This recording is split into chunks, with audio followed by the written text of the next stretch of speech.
wabarakatuh. Alhamdulillah, puji dan syukur kita ucapkan kehadiran Allah Subhanahu wa Ta'ala yang telah memberikan kesempatan pada kita hari ini untuk berkumpul di ruangan kantor kita dalam rangka diseminasi aksi nyata modul 1.4 budaya positif oleh saya sendiri Ade Ramadhani CGP Angkatan 9. Selanjutnya salawat beriringan salam kita ucapkan kehadiran salawat beriringan salam kepada Nabi besar Muhammad Sallallahu Alaihi Wasallam yang telah membawakan kita dari alam yang tidak berilmu pengetahuan ke alam yang penuh dengan ilmu pengetahuan seperti saat sekarang ini.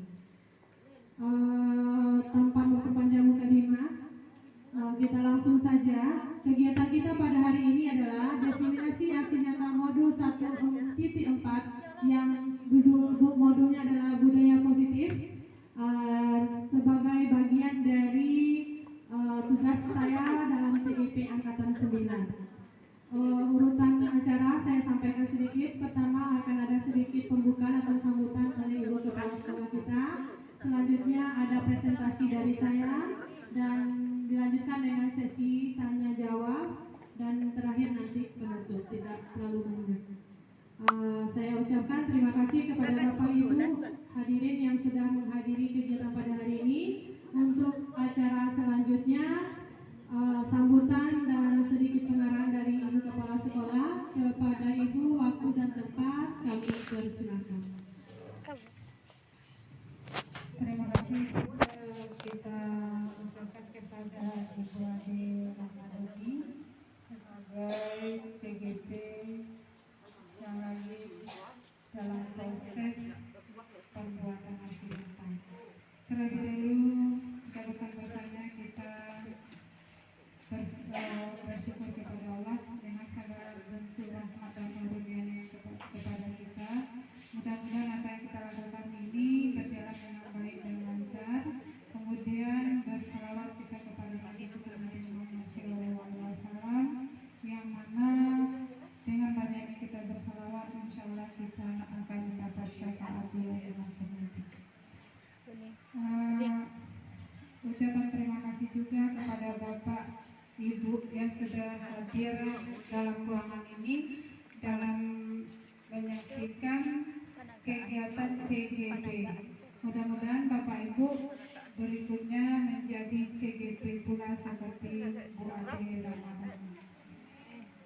Bapak Ibu semuanya, dalam kegiatan ini mari kita ikuti dengan serius, mendukung kawan kita dalam proses pembuatan aksi nyata, juga menjadi pedoman bagi kita untuk berkegiatan di PMM, karena pada PMM juga dibutuhkan aksi nyatanya. Jadi dengan sendirinya kita sama-sama belajar.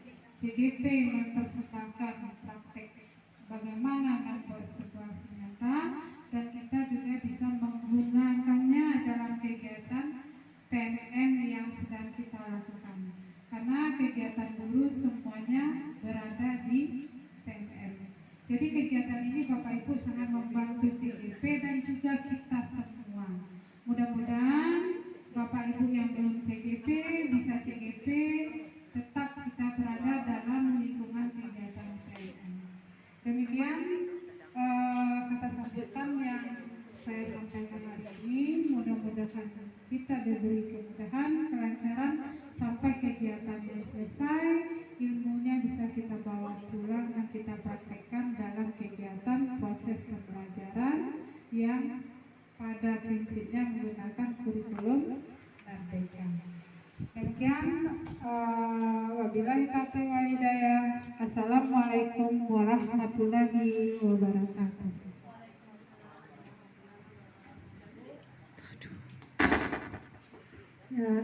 Terima kasih kita sampaikan kepada Ibu Kepala Sekolah yang sudah memberikan dan membuka acara kita pada hari ini. Acara selanjutnya saya akan melakukan diseminasi atau pengimbasan tentang budaya positif di SMP Negeri 2 Lugu Basung ini. Ya, let me introduce ya. Ini sedikit profil orang-orang yang terlibat mendukung saya. Pertama ada Ibu Mirna yang sudah memberikan sambutan tadi, kepala sekolah kita. Kemudian ada fasil saya, fasilitator Ibu Nisrina, dan PP saya Ibu Ermawati. Ya. Kalau kita baca di sini ya, saya bisa menyimpulkan peran saya dalam menciptakan budaya positif di sekolah dengan menerapkan konsep-konsep inti dari filosofi Ki Hajar Dewantara, yaitu Bapak Pendidikan Nasional kita, dan juga menerapkan nilai dan peran guru penggerak serta dengan menyelaraskan dengan visi guru penggerak. Ya, di sini saya harus mengaitkan koneksinya antar materi yang sudah saya pelajari selama ini, dimulai dengan filosofi pendidikan menurut Ki Hajar Dewantara, kemudian nilai dan peran guru penggerak, kemudian visi guru penggerak yang beberapa hari yang lalu sudah juga kita lakukan diskusi sehingga kita berhasil merumuskan visi sekolah, dan hari ini budaya positif di mana semuanya saling terkait. Iya, kita lanjutkan Bapak Ibu ya. Tadi ilusi semua penguatan positif itu efektif dan bermanfaat. Kemudian ada lagi ilusi bahwa kritik membuat orang merasa bersalah, dapat menguatkan karakter. Ya, itu yang kita alami, betul ya Bapak Ibu? Ya, Ibu Pina, Ibu BK kita ini sudah paham sekali ya Ibu Pina. Ya, terus ilusi bahwa orang dewasa memiliki hak untuk memaksa. Ini betul sekali ya, saya pribadi pun merasakan memaksa. Betul Bapak Ibu, Ibu Edi? Iya, jadi kita memaksa anak kita seperti apa yang kita inginkan. Itu teori kontrol menurut Dr. William Glasser. Nah, kemudian cukup jelas ya Bapak Ibu ya. Disiplin positif itu adalah bagaimana seorang bisa berubah dari paradigma stimulus respon kepada pendekatan teori kontrol. Ini menurut Stephen R. Covey. Jadi katanya, bila kita ingin membuat kemajuan perlahan, sedikit demi sedikit, ubahlah sikap atau perilaku Anda. Jadi mulai dari kita Bapak Ibu, bukan dari murid tapi dari kita. Ya. Lalu, namun bila kita ingin memperbaiki cara-cara utama kita, maka perlu merubah kerangka acuan kita. Ubahlah bagaimana melihat dunia, bagaimana berpikir tentang manusia. Ubahlah paradigma Anda, skema pemahaman dan penjelasan aspek-aspek tertentu tentang realitas. Jadi bisa kita lihat di di tabel beda penggunaan stimulus respon dengan teori kontrol yang tadi. Kalau menurut stimulus respon, realitas kebutuhan kita itu sama. Jadi kita menyamakan kalau dibawa ke kelas murid itu sama menurut kita. Tapi menurut teori kontrol, realitas kebutuhan kita itu berbeda-beda. Kemudian kita kan kenal sekali dengan pembelajaran berdiferensiasi sekarang ya Bapak Ibu. Jadi siswa itu berbeda-beda atau beragam. Kemudian semua orang melihat hal yang sama, jadi satu. Jadi istilah kalau dalam matematika tidak ada satu jalan ke Roma, Bu Eni. Jadi menurut teori kontrol, setiap orang memiliki gambaran yang berbeda. Lalu kita mencoba mengubah orang agar berpandangan sama dengan kita. Kalau menurut kita, kalau dalam pelajaran kita ya Bu Adik ya, naratif teks itu salah satu contohnya legenda. Ya kita paksa legenda aja satu. Padahal seharusnya berusaha memahami pandangan orang lain tentang dunia. Mungkin siswa, oh enggak kan, bisa dongeng katanya. cerita binatang kan banyak berbeda-beda. Lalu perilaku buruk dilihat sebagai suatu kesalahan, sementara menurut teori kontrol semua perilaku memiliki tujuan. Kemudian orang bisa mengontrol saya. Seharusnya menurut teori kontrol hanya Anda yang bisa mengontrol diri Anda sendiri. Ya. Lalu saya bisa mengontrol orang lain. Padahal menurut teori kontrol Anda tidak bisa mengontrol orang lain. Pemaksaan ada pada saat bujukan gagal. Sementara menurut teori kontrol, kolaborasi dan konsensus menciptakan pilihan-pilihan baru. Kemudian, model berpikir ada menang, ada kalah. Menurut teori kontrol, menang. Jadi semuanya menang, tidak ada yang kalah. Itu sedikit teorinya, Bapak Ibu. Nah, makna kata disiplin. Kita masuk ke disiplin positif. Tadi budaya positif, sekarang disiplin positif. Seseorang yang memiliki disiplin berarti mereka bisa bertanggung jawab terhadap apa yang dilakukannya karena mereka mendasarkan tindakan mereka pada nilai-nilai kebajikan universal. Dalam hal ini Ki Hajar Dewantara juga menyampaikan pertanggungjawaban, atau ini bahasa Belanda ya. Maafkan kalau saya salah membaca, verantwoordelijkheid. Kecelak saya bacanya. Selalu menjadikan sisihannya hak atau kewajiban dari seseorang yang pegang kekuasaan atau pemimpin dalam umumnya. Adapun artinya adalah orang tadi harus mempertanggungjawabkan dirinya serta tertib laku dirinya dari segala hak dan kewajibannya. Ini menurut Ki Hajar Dewantara dalam cetakan kelima halaman 469. Masih teori. Ya. Nah, makna nilai-nilai kebajikan. Nilai-nilai kebajikan itu adalah sifat-sifat positif manusia yang merupakan tujuan mulia yang ingin dicapai setiap individu. Nah, seperti yang telah dikemukakan oleh Dr. William Gilese pada teori kontrol tahun 1984 menyatakan bahwa setiap perbuatan memiliki satu tujuan. Sementara menurut Diane Gosen tahun 1998 yaitu dengan mengaitkan nilai-nilai kebajikan yang diyakini oleh seseorang, maka motivasi intrinsiknya akan terbangun. Nah, ini yang akan kita bangun, motivasi intrinsik. Kalau kita sudah punya motivasi intrinsik atau ekstrinsik? Contohnya saya ya, mengikuti CGP dulu saya motivasi ekstrinsik karena diminta dimotivasi oleh ibu kepala sekolah kita dan dimotivasi oleh teman-teman. Saya masih bimbang, ya udah ikut lulus. Seiring berjalannya waktu, maka saya rubah menjadi motivasi intrinsik, yaitu saya mengikutinya untuk diri saya, untuk kepentingan kemajuan saya dan lain-lain.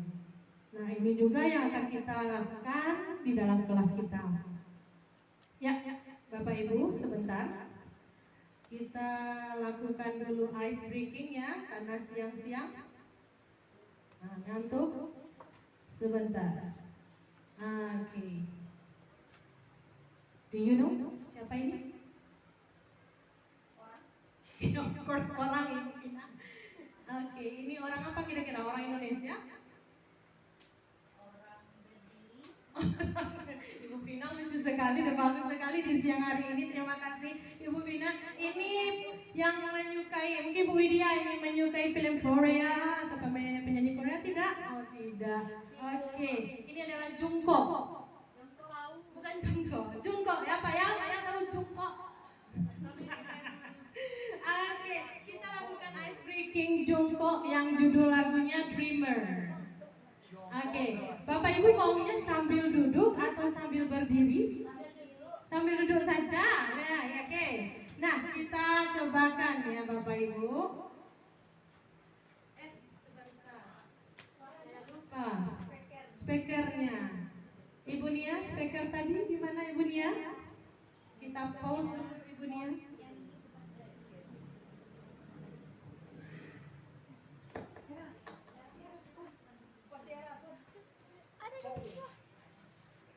Baik Bapak Ibu, kita ice breaking dulu sebentar. Ya, tadi ini jongkok kata Ibu Pina ya.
Oke, nanti kita ulang lagi ya, Ibu Nisa yang cantik. Terima kasih kembali. Makasih Ibu. Oke. Ya, sudah ice breaking sedikit ya. Oke, kita lanjutkan yang ini.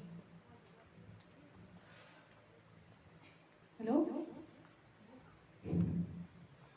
Oke. Nah, ada tiga motivasi perilaku manusia.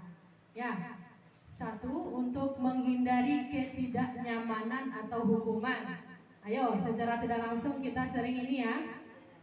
Iya, datang tepat waktu karena takut ya menghindari ketidaknyamanan dan lain-lain.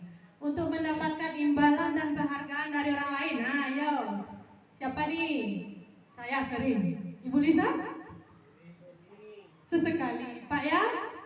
Sering ya. Yang ketiga, ini yang paling ideal seharusnya.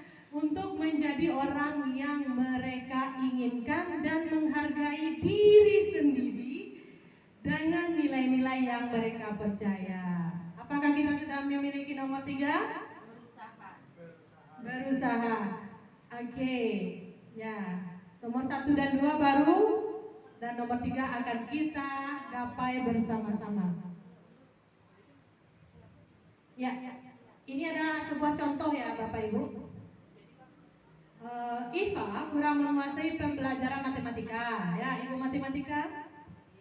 Sehingga pada saat mempelajari, dia lebih banyak berdiam diri atau menggambar di buku pelajaran. Ini sering sekali, tidak hanya matematika, di pelajaran saya juga sering. Ya Bapak Ibu ya.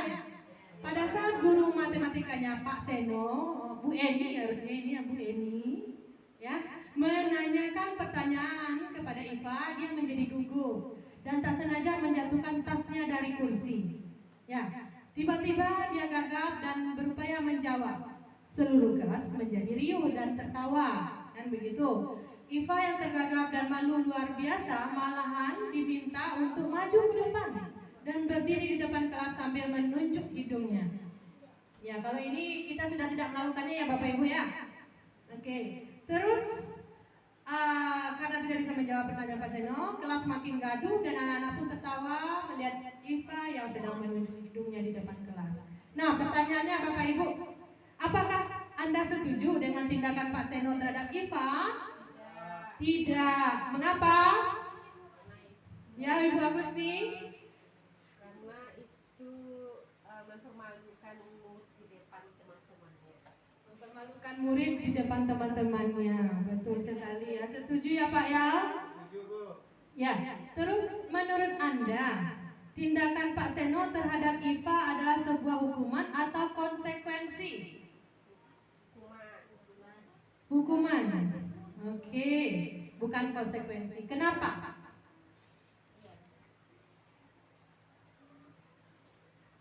Apa terlihat dari apa tadi dia memberikan hukuman? Ya, yaitu dengan menunjuk hidung. Ini dari internet.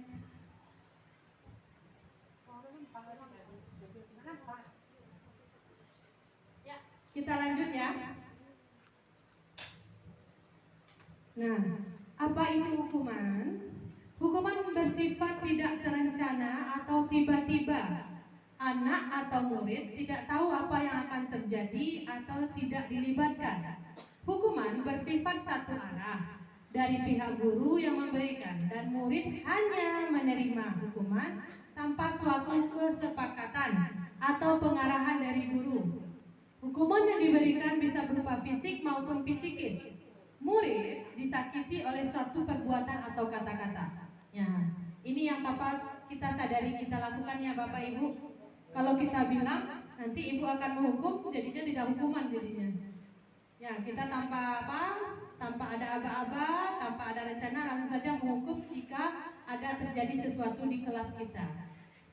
Nah, kita lanjut. Nah, sementara konsekuensi adalah sudah terencana atau disepakati, sudah dibahas dan disetujui murid dan guru, umumnya dibuat oleh pihak sekolah atau guru, dan murid sudah mengetahui sebelumnya konsekuensi yang akan diterima bila ada pelanggaran.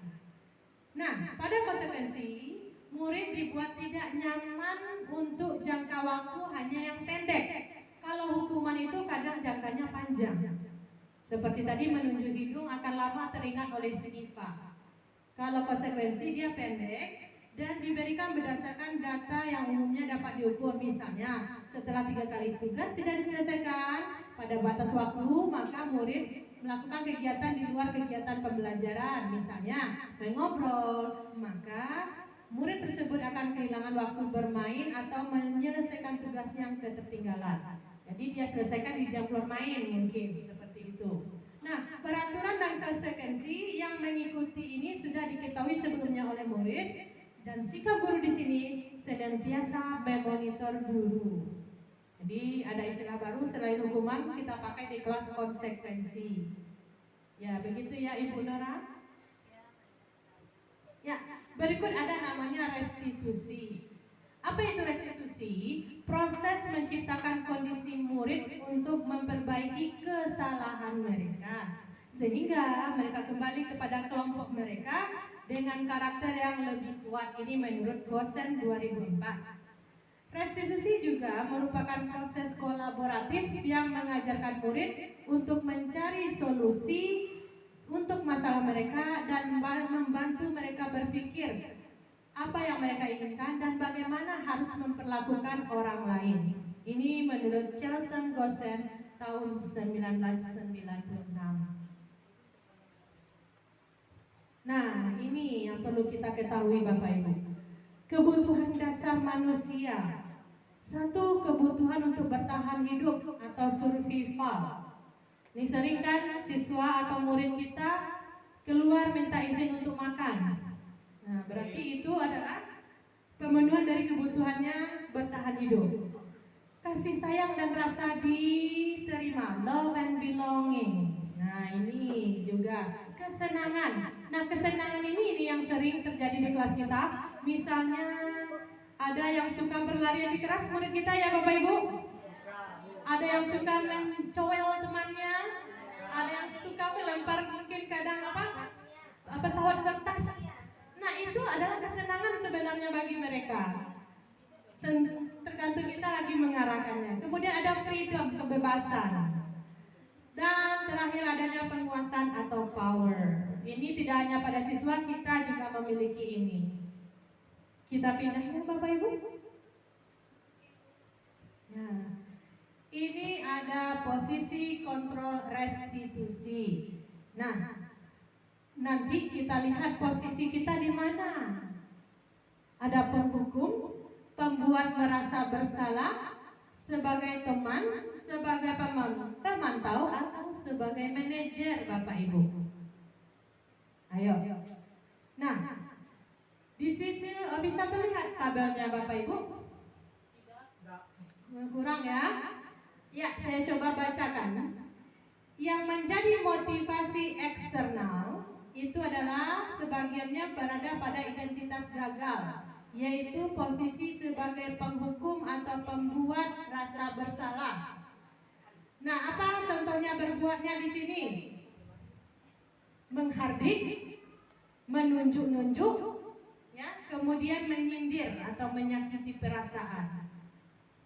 Tanpa kita sadari sedikit banyak ada ini kita lakukan ya Bapak Ibu ya. Kemudian membuat rasa bersalah, berceramah, menunjukkan kekecewaan yang mendalam. Saya juga pernah ini melakukannya. Ibu kecewa sekali. Berdramalah kita di kelas selama setengah jam ya Bapak Ibu. Kemudian kata-katanya, contohnya ya, kalau kamu tidak melakukannya saya akan bla bla bla bla. Dan hasilnya siswa akan memberontak, mendendam kepada kita. Ya. Kemudian merasa bersalah, contoh katanya, kamu sudah mengecewakan bapak dan ibu. Coba kamu jadi bapak atau ibu. Gimana tadi katanya Pak ya? Derita saya. Apa tadi Pak ya? Derita saya kata Pak ya. Terus hasilnya siswa akan menyembunyikan atau menyangkal kesalahannya tadi. Nah, yang sudah masuk ke motivasi intrinsik, di sini ada identitas berhasil atau sukses, yaitu posisi kontrolnya sebagai teman dan pemantau. Mungkin sebagai kita banyak juga yang berposisi sebagai teman, ya, seperti bagaimana kita dengan teman. Contoh kata-katanya, lakukan untuk bapak atau ibu ya nak, tolong ya nak, kamu kan sayang kan sama bapak atau ibu, gak kasihan kamu sama bapak sama ibu. Begitu. Kemudian pemantau agak lebih tegas. Apa peraturannya? Apa konsekuensinya? Nah, itu posisi kita sebagai pemantau. Maka nanti perilaku anak adalah ketergantungan. Kalau kita berteman, dia tergantung dengan kita. Kemudian menyesuaikan bila diawasi kalau kita memegang posisi pemantau. Nah, pada posisi manajer itu kontrol diri. Kita akan mengajukan pertanyaan-pertanyaan. Apa yang kita yakini? Apa kamu yakin hal tersebut sudah benar? Dengan kata-kata pertanyaan-pertanyaan yang disampaikan dengan pelan, dengan penuh perhatian. Maka nanti hasilnya adalah menguatkan watak atau karakter murid. Jadi posisi yang paling ideal itu seharusnya sebagai manajer. Ya, tapi perlahan kita akan mencoba berubah, termasuk diri saya sendiri juga Bapak Ibu. Sekali-sekali kita perlu menjadi pembuat berasa bersalah, sesekali saja. Akan lebih baik kita menjadi posisi manajer. Begitu ya Bapak Ibu.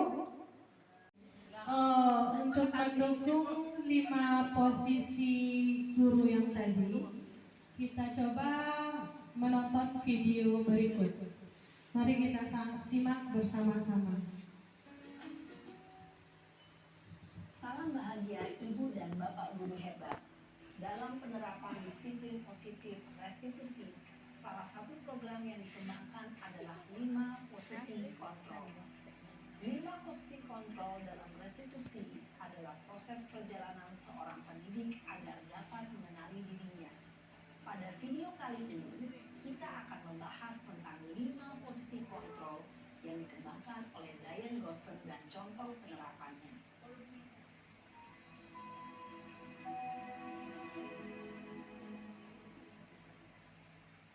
5 posisi kontrol itu adalah 1. Posisi penghukum. 2. Posisi pembuat merasa bersalah. 3. Posisi teman. 4. Posisi pemantau atau monitor. Dan 5. Posisi manajer. Untuk lebih memahami kelima posisi tersebut, mari kita saksikan kasus Naren yang terlambat hadir 20 menit di sekolah dan melihat bagaimana kelima posisi kontrol dalam menghadapi masalah tersebut.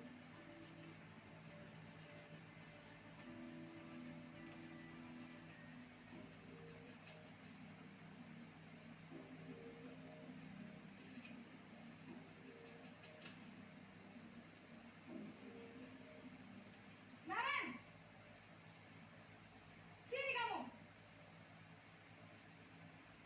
Selamat pagi, Bu.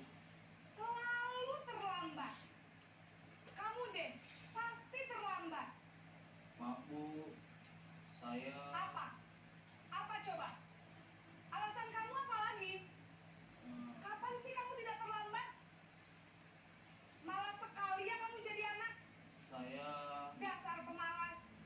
Gak kapok-kapok sih kamu. Sudah berapa kali terlambat? Sana, kamu keliling lapangan basket 2 kali. kenapa saya harus keliling lapangan basket, Bu? Kenapa? Kamu melawan ibu. Berani-beraninya jawab. Sudah terlambat, masih berani jawab pula. Sekarang, keliling lapangan basket 5 kali sekalian. Biar kapok. Cepat. Pergi sana ke lapangan basket. Posisi penghukum biasanya berbicara dengan nada tinggi, menghardik, menunjuk-nunjuk, menyakiti, dan menyindir.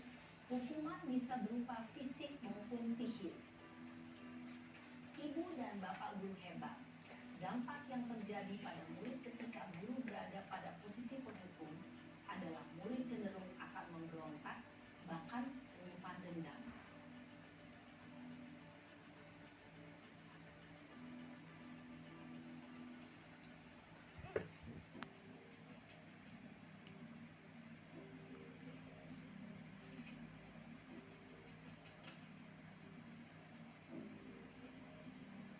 Naren!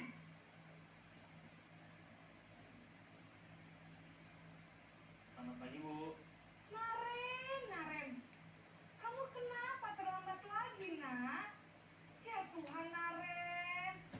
Kamu senang ya bikin ibu susah ya? Kalau kamu terlambat lagi, nanti ibu yang ditegur bapak kepala sekolah, nak. Disangka ibu tidak bisa membina kamu. Duh, gimana ini? Maaf, Bu. Duh, Gusti Naren. Kamu suka ya kalau ibu ditegur bapak kepala sekolah? Terus, sekarang ibu harus tulis apa yang di buku absen? Ini kamu sudah sering terlambat loh. Ibu harus apa coba? Maaf, Bu. Maaf sekali. Ya sudah, lain kali jangan bikin ibu susah lagi ya nak ya. Ibu tidak akan kuat lagi kalau kamu begini terus. Bisa jantungan kalau ibu ditegur bapak kepala sekolah. Sana cepat ke kelas.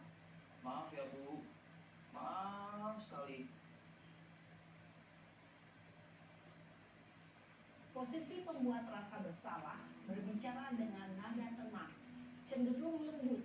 Namun kata-kata yang diutarakan membuat murid merasa menjadi orang yang gagal, memandang buruk dirinya sendiri, merasa tidak berharga, dan tidak sanggup membahagiakan orang lain. Ketika guru mengambil posisi pembuat rasa bersalah, murid akan menganggap dirinya yang bersalah dan ia akan menyimpan emosi negatif tersebut di dalam dirinya.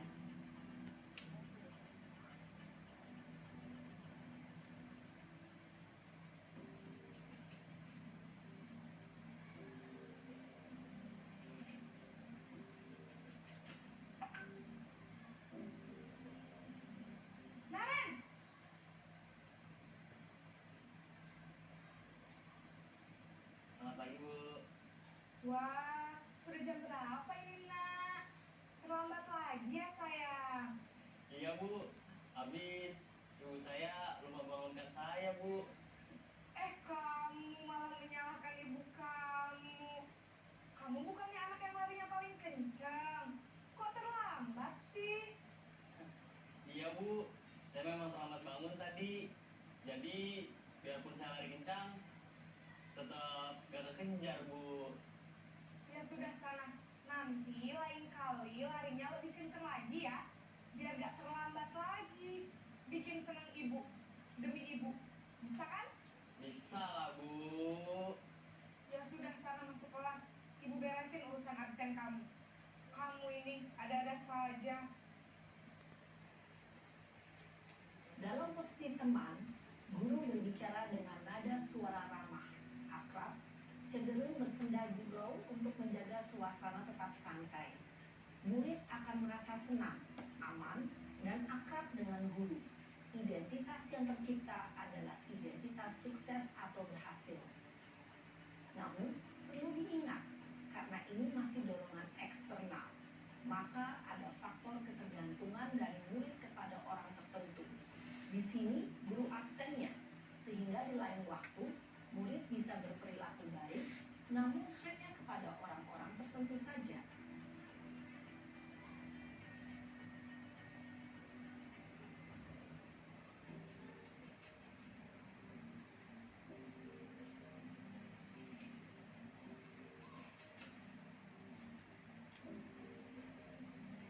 Naren!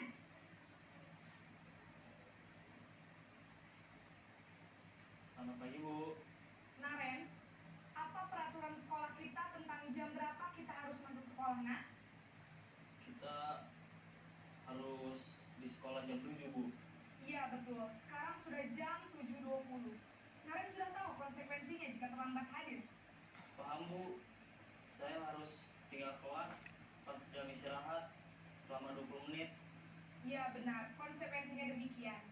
Jadi nanti jam 9.30 pas istirahat, kamu harus tinggal di kelas, kerjakan tugas tambahan untuk ketertinggalan kamu, ya? Baik Bu. Posisi pemantau mengandalkan penghitungan atau data untuk mengontrol murid. Guru mengarahkan murid berdasarkan peraturan dan konsekuensi.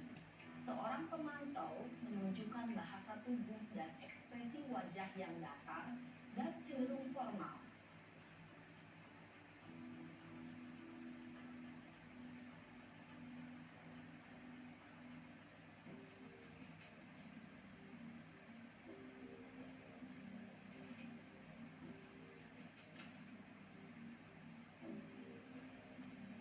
Naren!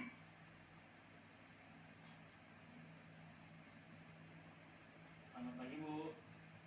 Selamat pagi, Naren. Maaf Bu, saya terlambat. Iya, sekolah masuknya jam 7, sekarang sudah jam 7.20. Jadi sekarang bagaimana ini, Naren? Maaf Bu, saya lupa setel alarm saya semalam. Baiklah, menurut kamu, keyakinan sekolah yang mana yang perlu kamu tingkatkan? Menghargai diri sendiri dan orang lain mungkin ya Bu. Setuju. Jadi, apakah Naren meyakini prinsip saling menghormati tersebut? Iya Bu, saya meyakininya. Apakah Naren bersedia memperbaiki masalah keterlambatan ini? Bersedia Bu. Bagaimana kamu akan memperbaiki masalah keterlambatan ini? Saya akan coba untuk tidak lupa menyetel alarm saya Bu.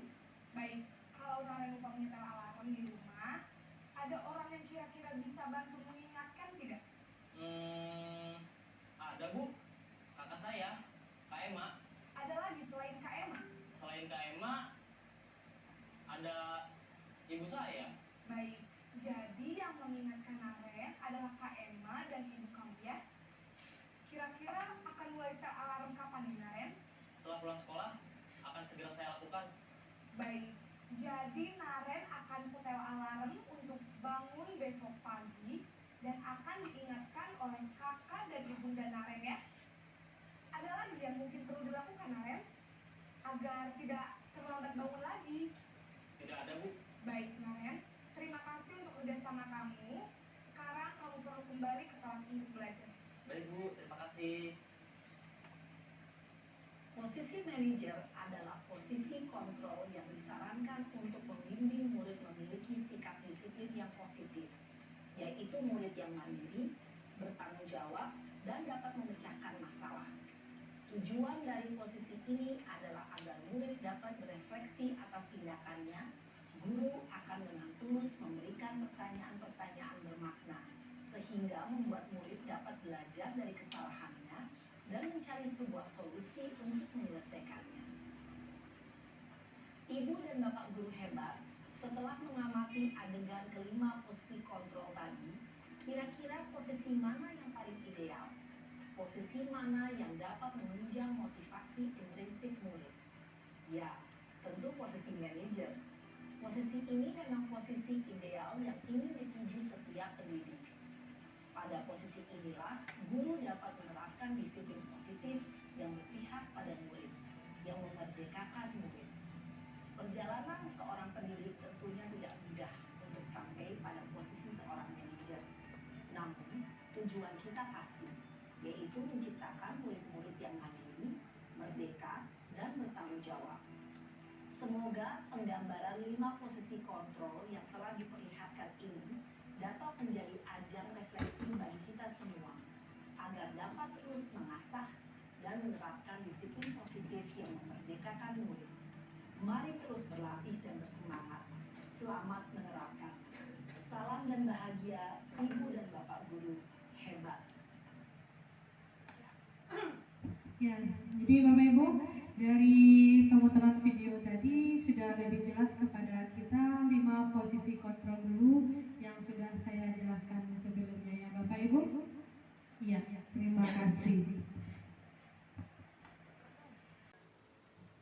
Nah, kemudian di dalam budaya positif ada namanya keyakinan kelas. Bapak Ibu sudah tahu atau pernah membuat keyakinan kelas? Belum? Iya. Jadi ada pertanyaan, mengapa sih keyakinan kelas? Kok nggak peraturan kelas saja? Kalau peraturan kita sudah selalu buat ya Bapak Ibu ya? Iya. Nah, kita lihat penjelasannya. Keyakinan kelas menekankan pada keyakinan seseorang akan lebih memotivasinya dari dalam dan membuatnya tergerak dan bersemangat menjalankan keyakinan tersebut daripada hanya sekedar mengikuti serangkaian peraturan tertulis tanpa makna.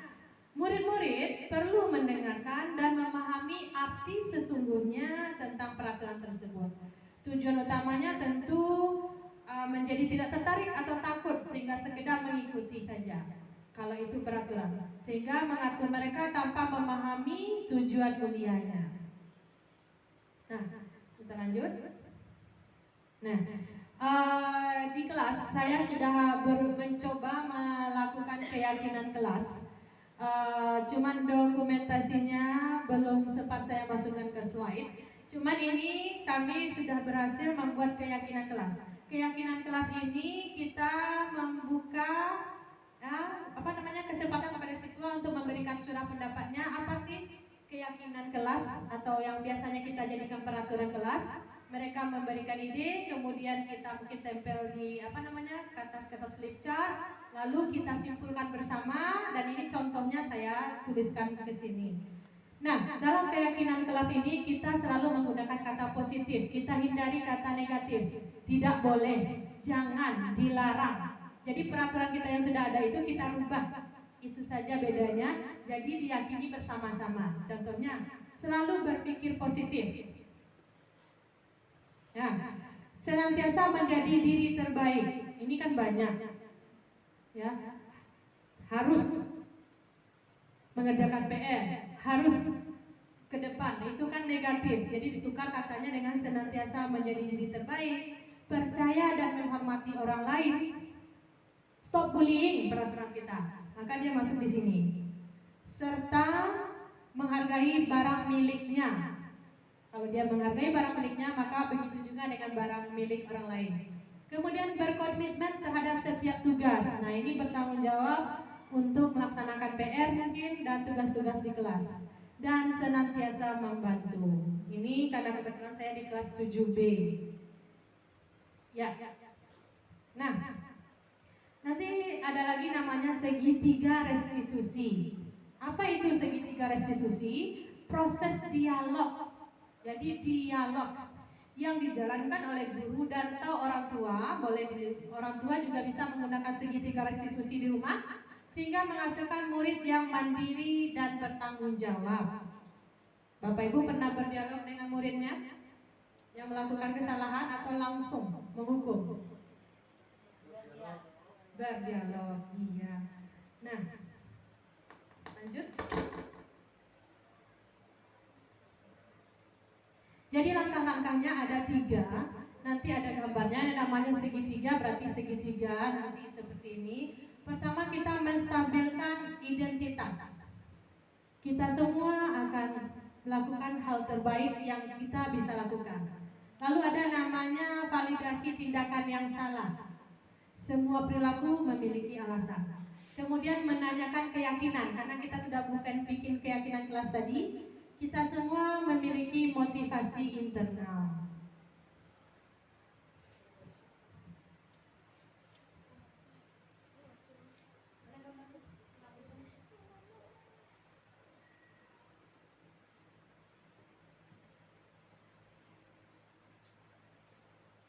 Ya, tidak muncul gambarnya. Oh, sebentar. Oh, baru ya.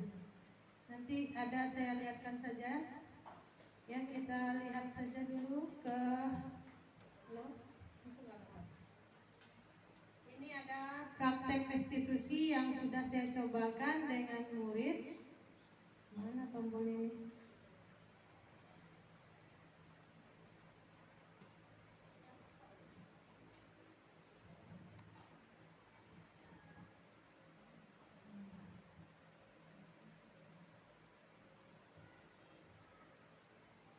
Sebentar Bapak Ibu, saya ambilkan videonya saja langsung.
Videonya tadi Bapak Ibu. Mungkin suaranya kurang jelas ya. Tapi kita di sana mencoba mempraktekkan segitiga restitusi, yaitu dengan tadi pertama menstabilkan identitas dengan menanyakan apa kabar dan lain-lain, sampai akhirnya menanyakan ya keyakinan mana yang dia langgar. Jadi Bapak Ibu, sebelum masuk ini ada sedikit lagi ya.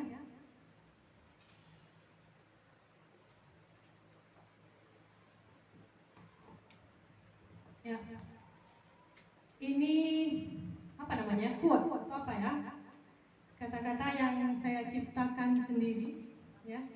Menciptakan budaya positif tidaklah semudah membalikan telapak tangan, tapi bisa kita mulai dengan perlahan.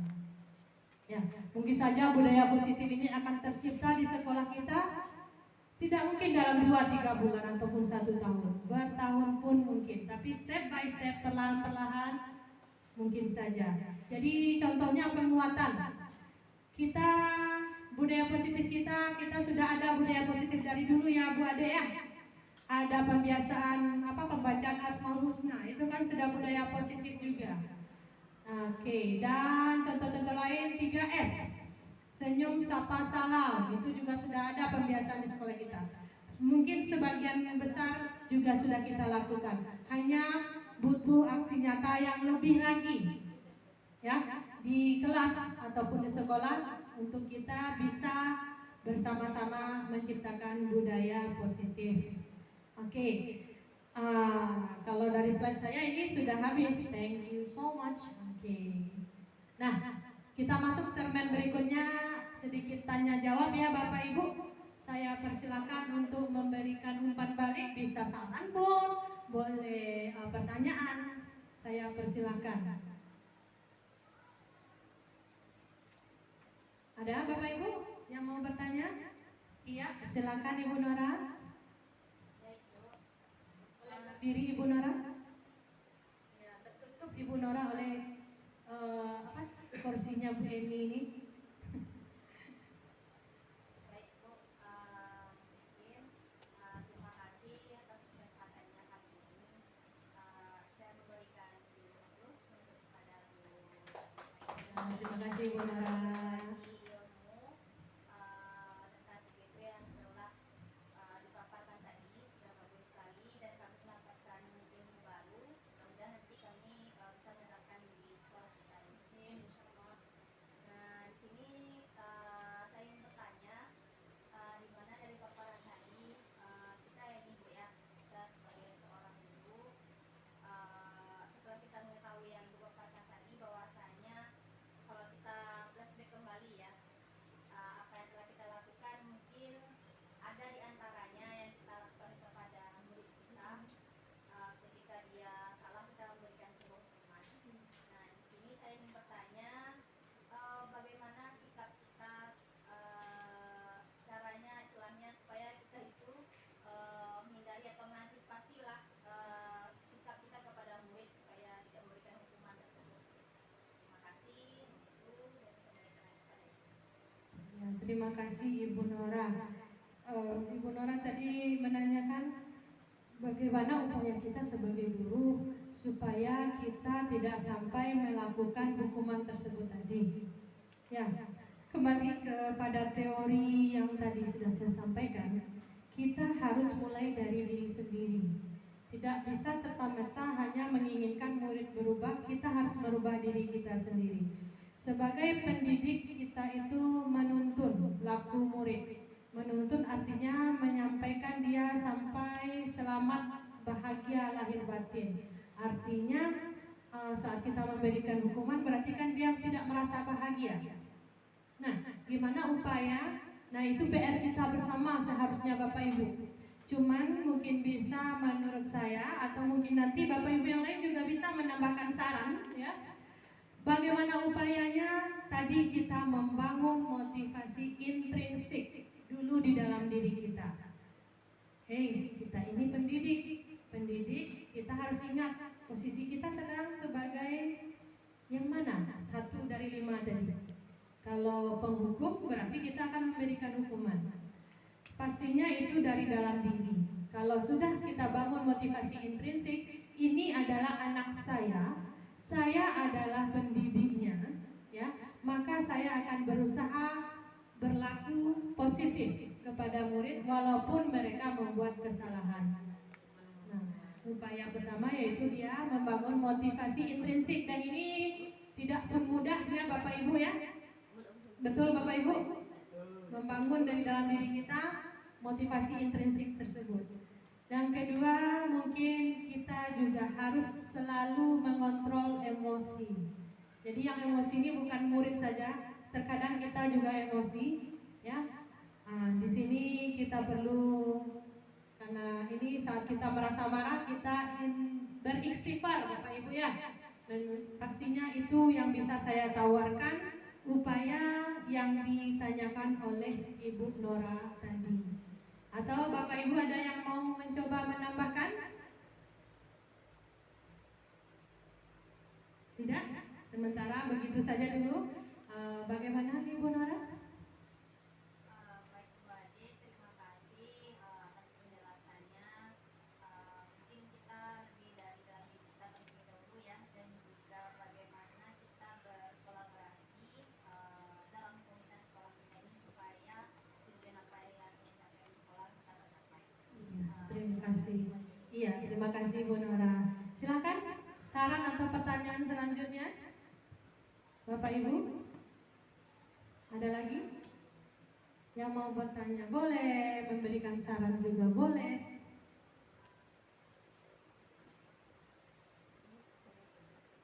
Aman? Satu lagi lah saya minta, ada nggak? Ya, oke, terima kasih. Ibu Vina, silakan.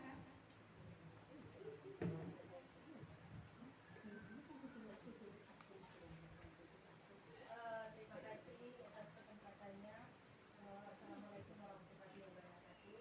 Waalaikumsalam warahmatullahi wabarakatuh. Saya rasa yang sudah disampaikan oleh Bu Ade ini sudah cukup jelas dan kita sudah mengetahuinya. Sebagai seorang pendidik, kita tidak harus memberikan sebuah hukuman kepada siswa kita kalau mereka melakukan suatu kesalahan ya, itu ya Bu ya. Tapi kita harus lebih melihat kondisi siswa kita ini dulu. Jadi apakah kondisinya baik-baik saja atau kondisinya dalam keadaan yang tidak baik. Jadi kita harus lihat itu dulu ya. Mungkin hanya itu. Terima kasih Ibu Vina, katanya menambahkan dalam kita harus mengetahui dulu kondisi murid-murid kita. Nah, kalau kita kaitkan dengan segitiga restitusi, disitulah kita menstabilkan identitas tersebut tadi. Iya, terima kasih Ibu Vina. Ya, oke, untuk selanjutnya ada lagi yang mau bertanya? Iya, oke, kita lanjut pertanyaan berikutnya. Pak Yal sudah berdiri, silakan Pak Yal. Baik, Assalamualaikum warahmatullahi wabarakatuh. Waalaikumsalam warahmatullahi wabarakatuh. Terima kasih atas waktu yang sudah diberikan oleh Bu Ade. Melihat hasil dari tampilan daripada Bu Ade tadi itu sangat bagus sekali, sangat menarik sekali dari paparan beliau tadi. Jadi yang ingin saya tanyakan kepada Bu Ade, selama saya di sini, masalah kedisiplinan siswa kita. Nah, jadi kalau yang disampaikan Bu Ade tadi bagus sekali, bagaimana kita membina anak kita. Tapi itu sudah kita coba secara lembut kepada anak, tapi mereka tidak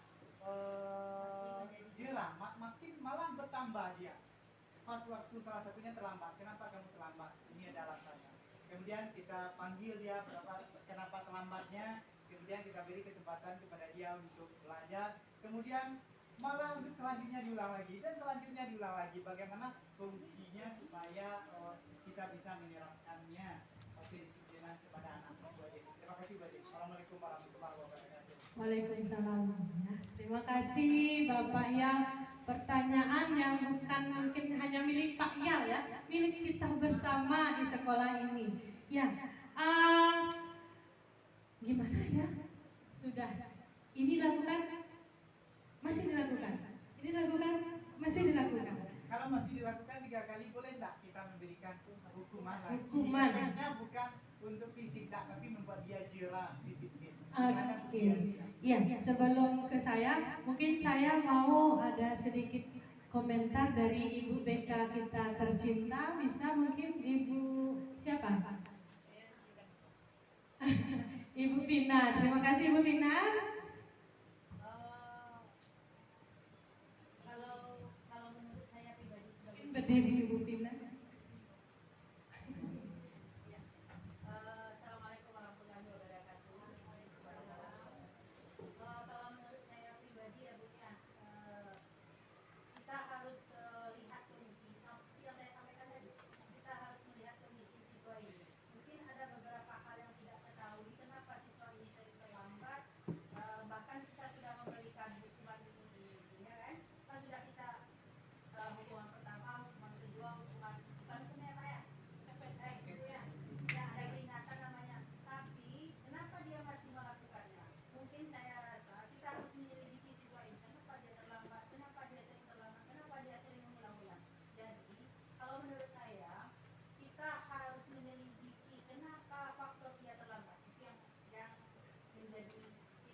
Terima kasih Ibu Vina. Mungkin ada satu lagi Bu, mungkin kita panggil secara pribadi, jangan di kelas ya Bu ya, kita panggil secara pribadi, kita bicarakan kita aja. Jadi siswa ini bisa terbuka kalau kita bicaranya mungkin kita lihat kondisinya bagaimana dia sebenarnya.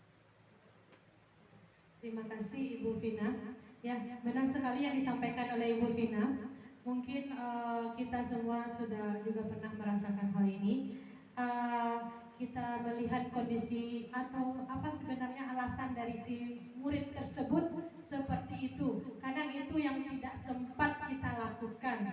Ya, nah mulai dari sekarang kalau terjadi seperti itu kita coba menelaah dulu, mencari tahu kenapa si A ini seperti ini. Nah, dari aksi nyata ya, kalau sekarang istilahnya aksi nyata ya, saya juga pernah melakukan yang disampaikan Ibu Vina dengan kasus yang seperti Bapak sampaikan. Ketika saya panggil dia sendiri masih belum terbuka dia. Panggilnya di depan kelas, walaupun hanya kita berbisik, wah nggak bisa begini. Dibawa dia ke BK. Belum terbuka, dibawa dengan ibunya dipanggil. Barulah di situ ternyata ada alasan tertentu dia bersikap seperti tersebut. Ternyata dia broken home. Jadi dia menangis, ibunya menangis, saya pun menangis waktu itu. Dari situ kita coba melakukan pendekatan kepada siswa. Istilah kata kalau bahasa kita, bauri-uri pungguangnya, babujo-bujo inyo, tabuka lah cerita, terbuka cerita, begini-begini. Hasilnya setelah itu dia yang kan kebetulan dia bermasalahnya dengan saya, positif lagi kepada saya sikapnya. Nah, alhamdulillah. Jadi kalau kita lakukan seperti yang Bu Vina sampaikan dan kita step by step, insya Allah bisa melaksanakannya. Begitu Bapak ya? Iya Bu, saya coba lagi nanti. Iya, terima kasih Pak ya. Ya, masih ada lagi komentar, saran? Tidak ada? Satu lagi Bu. Iya, silakan Bu Vina. Kalau kita sebagai seorang guru, jangan sekali-sekali kita mengucap siswa dengan kata-kata yang rasanya tidak pantas didengar. Jadi kalau misalnya kita tidak suka kepada siswa tersebut, cobalah panggil dia. Walaupun sekesal apapun kita panggil mereka. Jadi kalau kita sudah panggil masih juga seperti itu, berarti ada hal yang membuat dia seperti itu. Ya. Terima kasih Ibu Vina. Tapi kembali ke berhubungan dengan pertanyaan Ibu Nora tadi, kita harus dulu membangun dari dalam diri kita. Nanti kan kita kalau seperti itu kita emosi aja ya, emosi aja melihat, kamu lagi, nah, begitu. Oke, kita introspeksi diri dan kita lakukan yang disampaikan oleh Bu Vina. Insya Allah kita mampu menciptakan budaya positif di sekolah kita bersama ya Bapak Ibu. Iya, mari kita tepuk tangan untuk diri kita semua. Ya, sebelum saya menutup, kita mau ice breaking dulu sebentar. Ice breaking sebelum menutup, biar refresh pulangnya dengan senyum. Oke, mungkin Bapak Ibu bisa berdiri sebentar.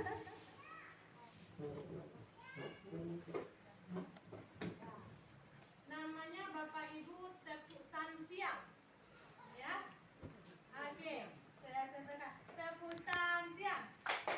Ampu suwo, ampu kida, duo ampu Santiang. Nah, bisa Bapak Ibu? Bisa.